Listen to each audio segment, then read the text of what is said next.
नमस्कार साथियों, मेरा नाम अमित यादव, हमारी कंपनी का नाम प्रॉपडार्ट। मैं आज आपको येडा प्लॉट के जो म्यूटेशन होता है उसकी जानकारी देना चाहता हूँ। म्यूटेशन मीन्स जब हम येडा में प्लॉटों की स्कीम आती है उसमें अप्लाई करते हैं।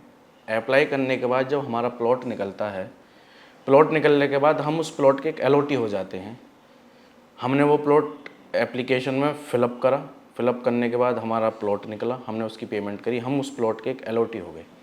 एलओटी होने के बाद हम सारी पेमेंटें दे देते हैं अथॉरिटी को। उसमें क्या होता है, जब एलओटी जो है उस एलओटी को बाय द वे कुछ मिस हैपनिंग उसके साथ हो जाए तो उस प्लॉट का फिर उत्तराधिकारी कैसे होगा, डॉक्यूमेंट कैसे होगा, उसका प्रोसेस क्या होता है। उसका प्रोसेस ये है, एलओटी के साथ कुछ मिस हैपनिंग हो जाती है तो उसके जो फैमिली मेम्बर होते हैं, जैसे बेटा हुआ, बेटी हुई या वाइफ हो, तो उनका क्या है, सबका एक म्यूटेशन का एक डॉक्यूमेंट तैयार होता है, फाइल तैयार होती है। उन फाइलों के अंदर उन सब के सिग्नेचर होते हैं, सबके शपथ पत्र लगते हैं और एक उनका जो वारिसनामा होता है और एक सर्टिफिकेट जिसके अंदर सबके फैमिली मेम्बर के नाम होते हैं। वो दिल्ली का हो या उत्तर प्रदेश का हो, वो उसी स्टेट से बनता है।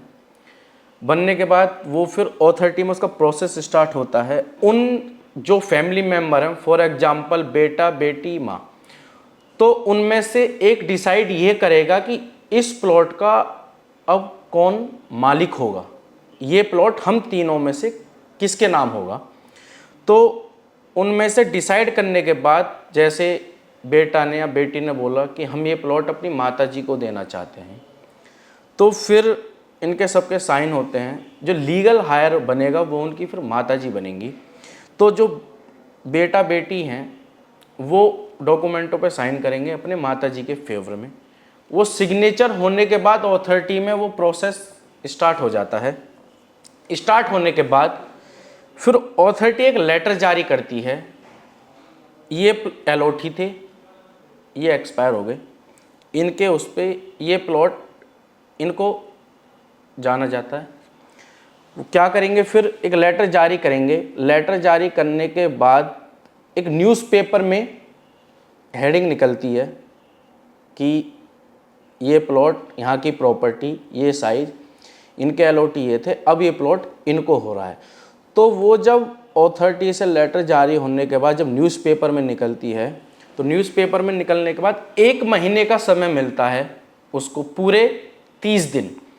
30 दिन के बाद फिर वो जिसके नाम हो रहा है प्लॉट, उसके बिहाफ पे जो भी उसको उसके नाम प्लॉट कर रहे हैं, उनको सबको अथॉरिटी आना होता है।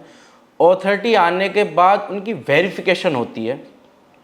जो अथॉरिटी की एक शीट होती है उस पर वो लिखित रूप में देते हैं कि ये प्लॉट हम अपनी इच्छा से अपने माताजी या अपने भाई या अपने बहन को दे रहे हैं।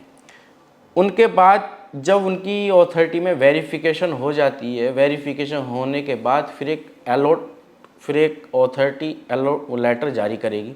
फाइनली वो लेटर जारी होगा कि अब इस प्लॉट के मालिक ये हैं। लेटर जारी होने के बाद फिर लेटर इशू हो जाता है।